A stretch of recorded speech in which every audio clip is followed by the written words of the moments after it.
Second lecture में आपका स्वागत है। कुछ डिटेल मेरे बारे में होपफुली आपको पता हो, नहीं तो पॉज करके पढ़ सकते हो। Important instruction regarding this lecture जो कि ऑलरेडी पार्ट 1 में मैंने बता दिया है, इसलिए पहले क्वेश्चन पे आ जाएंगे आगे। पहला क्वेश्चन आपके सामने, which is the most stable ecosystem. देखो चारों में से सबसे ज्यादा स्टेबल इकोसिस्टम होता है मरीन इकोसिस्टम। क्यों? क्योंकि वो बहुत ज्यादा डाइवर्स होता है, वहाँ पे डाइवर्स टाइप ऑफ ऑर्गेनिज्म पाए जाते हैं, साथ में वो टॉलरेट कर सकता है एक्सट्रीम वेदर फिनोमेना को। ठीक है, क्यों? क्योंकि उनके पास एक बफर सिस्टम होता है, बिकॉज दे आर डीप, है ना। चलो पॉइंट वाइज मैं बता देता हूँ आपको कि मरीन इकोसिस्टम सबसे स्टेबल होता है क्योंकि वो लार्ज और डीप होता है, साथ में जो कि हेल्प करता है उन्हें buffer them from changes in temperature और सैलिनिटी में। उनके पास हाई डाइवर्सिटी ऑफ ऑर्गेनिज्म होता है जो उन्हें मोर रेजिलियंस और टू डिस्टर्बेंस बनाता है। वहीं पे फॉरेस्ट की बात करें तो लेस रिलेटिवली लेस स्टेबल है। ऐसा क्यों? Because they are more vulnerable to disturbance, जैसे कि वाइल्ड फायर और इंसेक्ट आउटब्रेक्स। माउंटेन और डेजर्ट की बात किया जाए, किसकी किसकी? माउंटेन और डेजर्ट की, वो लिस्ट स्टेबल इकोसिस्टम है। ऐसा इसलिए because they have extreme weather condition और हैव रिलेटिवली लो बायोडाइवर्सिटी।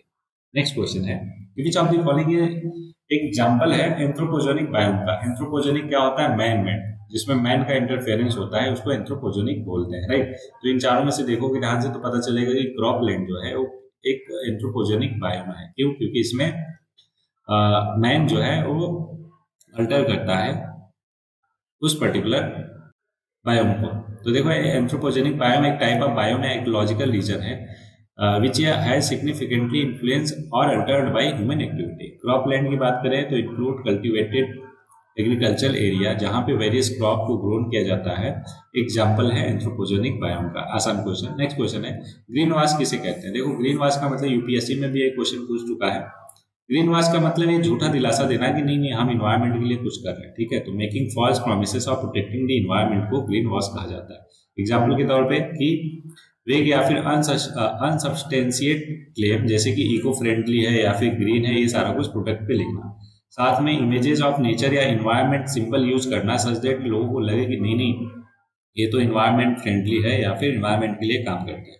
या फिर कंपेयर करना एक प्रोडक्ट को या सर्विस को लेस सस्टेनेबल अल्टरनेटिव के साथ, ठीक है।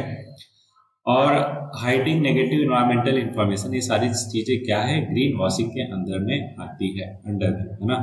नेक्स्ट क्वेश्चन है कि which one of the following is the correct order of biological organism ranging from organism to biosphere. देखो बहुत सबसे पहले आता है पॉपुलेशन, मतलब कि एक पर्टिकुलर इंडिविजुअल को, चाहे वो प्लांट हुआ, फंगस हुआ, है ना, उसको क्या बोलते हैं? पॉपुलेशन। जब बहुत सारे पॉपुलेशन आ जाते हैं, मतलब बहुत सारे ऑर्गेनिज्म एक साथ आ जाते हैं, तो उसको क्या बोल देते हैं? उसको बोल देते हैं कम्युनिटी।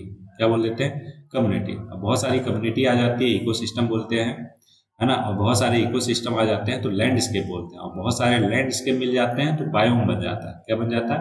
बायोम। ध्यान में रहेगा। तो अब देख लो कौन सा सही बैठ रहा। आप population, then community, then ecosystem, then landscape. C will be the correct जवाब, है ना। जो लिखा है वो सारा कुछ मैंने एक्सप्लेन कर दिया, दैट्स वाई आगे बढ़ जाएंगे। नेक्स्ट क्वेश्चन आपके सामने, एक फूड चेन में मैन, इंसान क्या है? तो देखो हम क्या करते हैं, प्लांट के साथ साथ एनिमल को भी खाते हैं हम, मतलब ह्यूमन बीइंग, ठीक है। तो इसलिए इसको क्या बोलेंगे? Primary as well as secondary consumer है हम। क्यों? क्योंकि हम फ्रूट्स, प्लांट्स, ये सारा कुछ प्राइमरी कंज्यूमर की तरह खाते हैं, फ्रूट्स, वेजिटेबल और ग्रेन। वहीं पे सेकेंडरी कंज्यूमर की बात किया जाए तो हम मीट, फिश, पोल्ट्री, ये सारा कुछ खाते हैं। दैट्स वाई एपेक्स प्रेडेटर कहा जाता है ह्यूमंस को। और साथ में हमारे मतलब ह्यूमन बीइंग के लिए नो नेचुरल प्रेडेटर्स एग्जिस्ट करता है, ठीक है। नेक्स्ट है, which one of the following is the correct sequence of the phases of biotic succession. देखो प्राइमरी सक्सेशन लेक्चर 1 में मैंने आपको बताया था। तो उसमें क्या होता है? न्यूट्रिशन होता है। फॉर एग्जाम्पल कोई फॉरेस्ट है, क्या है? फॉरेस्ट, वहां पे आग लग गई तो वो जो जमीन है वो क्या हो जाएगा? बेयर हो जाएगा, राइट।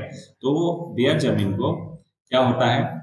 न्यूट्रिशन में एकदम बेयर जमीन हो जाता है, खाली हो जाता है, तो उसको न्यूट्रिशन बोलते हैं कि न्यू जमीन हो गई।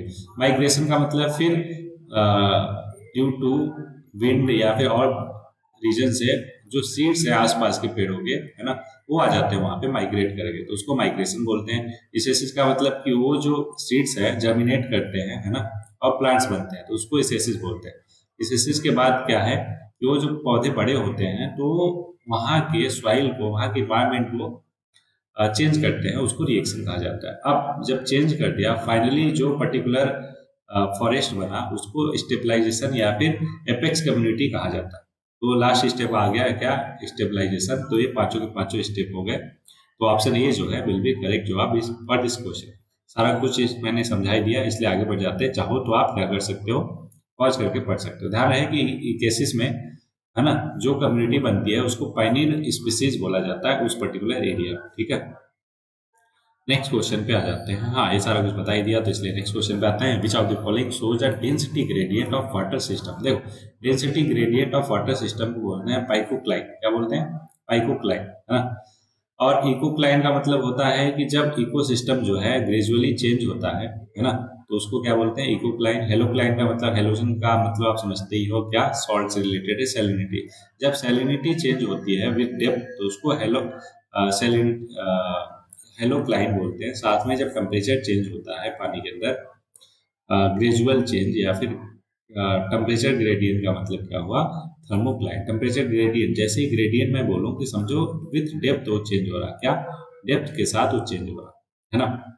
जैसे टेम्परेचर चेंज हो रहा तो इसको D T by D D बोलेंगे, रहने दो, ये मैथ में समझो, ऐसे समझो कि अगर डेप्थ के साथ कोई भी चीज़ चेंज हो रही, जैसे टेम्परेचर चेंज हो रहा तो थर्मोक्लाइन बोलेंगे, डेंसिटी चेंज हो रहा तो पाइनोक्लाइन बोलेंगे, सैलिनिटी चेंज हो रही हेलोक्लाइन, और इकोसिस्टम हो रहा तो इकोक्लाइन। ठीक है, चलो ये सारा कुछ मैंने बता ही दिया। अच्छा, अगर हम ओशियन की बात करें तो पाइनोक्लाइन जो है found at depth of 100 metre, ocean की बात हो रही है। वहीं पे अगर हम लेक की बात करें तो 10 मीटर के बाद ही जो है डेंसिटी क्या रैपिडली चेंज होती है, तो उसको हम क्या बोलेंगे, पाइनोक्लाइन।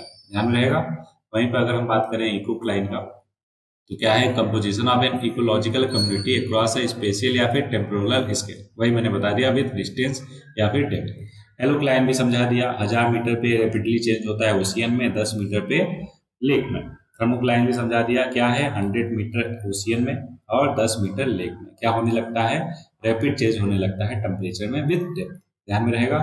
गुड। नेक्स्ट है कि which one of the following has the lowest mean net primary productivity. अब ये नेट प्राइमरी प्रोडक्टिविटी क्या है जान लो। देखो, मान लो कि कोई पर्टिकुलर प्लांट है जो कि सनलाइट से है ना एनर्जी बनाता है 100 जूल, लेकिन उसमें से 10 जूल खर्च कर देता है अपने कामों के लिए, for example respiration and other stuff. तो जो बचा उसको बोलते हैं नेट प्राइमरी प्रोडक्टिविटी। तो सबसे लोएस्ट किसकी होती है? देखो, ट्रॉपिकल की सबसे ज़्यादा होती है, सबसे कम होती है टेम्परेट ग्रासलैंड की। ऐसा इसलिए बिकॉज टेम्परेट ग्रासलैंड, पहली बात तो वहाँ पे जो सॉइल है उतनी फर्टाइल नहीं होती, plus less period, less precipitation होता है वहाँ पे, साथ में उनका जो सीजन होता है ना वो भी शॉर्टर होता है, शॉर्टर सीजन, है ना। इस वजह, ये सारे रीजन है जिसकी वजह से टेम्परेट ग्रासलैंड की जो प्रोडक्टिविटी होती है, नेट प्राइमरी प्रोडक्टिविटी, वो सबसे कम होती है। ओके, चाहो तो आप इसको पढ़ सकते हो, वही सारी चीजें हैं जो मैंने आपको बताया। ठीक है, यहाँ पे नेट प्राइमरी प्रोडक्टिविटी का फॉर्मूला जो कि मैंने एक एग्जांपल से आपको समझाया। अगला है कि विच of the following is not correct about the ecosystem. Ecosystem के बारे में करेक्ट नहीं है।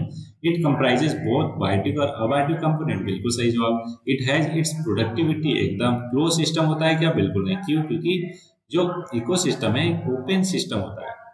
ठीक है, नेचुरल इकोसिस्टम है, बिल्कुल है, तीनों के तीनों सही है। चौथा मतलब एक स्टेटमेंट गलत है, क्या कि क्लोज नहीं है, ओपन होता है। ठीक है, बात किया जाए नेचुरल ओपन एक सिस्टम होता है और जिसमें होते हैं लिविंग ऑर्गेनिज्म, फिजिकल सराउंडिंग और their connectedness in a specific space, इसको क्या बोलते हैं? इकोसिस्टम। ठीक है, अगर हम फिजिकल सराउंडिंग की बात करें तो उसमें आ जाएगा mineral, climate, soil, water, sunlight, है ना। ये सारे कुछ क्या है?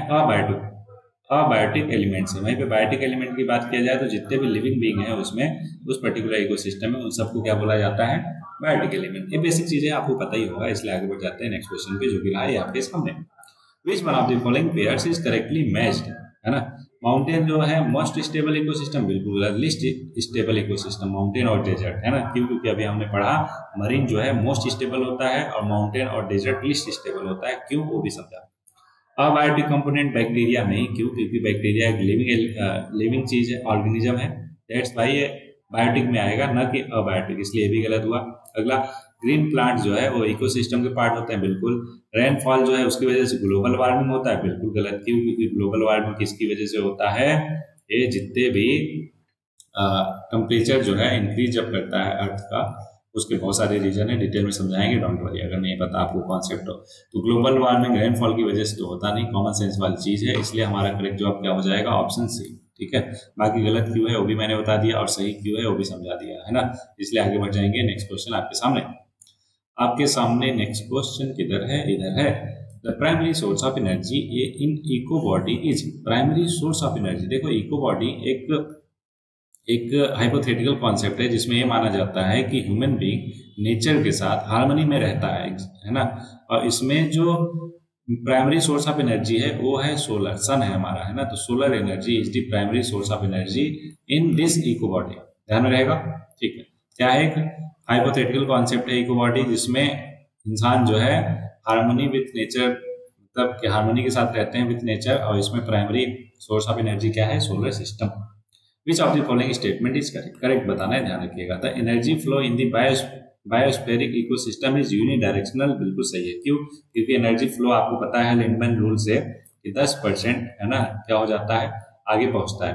फॉर एग्जांपल कि अगर हमारे एक टॉपिक लेवल पे 100 जूल है तो अगले टॉपिक लेवल पे 10 जूल जाएगा, फिर 1 जूल जाएगा, फिर 0.1 जूल जाएगा। ये क्या हो रहा है, 10% आगे ट्रांसफर हो रहा है। क्यों, क्योंकि बाकी 90% जो एनर्जी है वो लॉस हो जाती है, राइट। तो इसलिए बोला यूनिडायरेक्शनल एनर्जी, बिल्कुल सही बात है। Because of losses of energy the energy flow in a biospheric ecosystem is unidirectional, बिल्कुल सही। अच्छा, बाकी गलत क्यों है वो भी देख लेते हैं।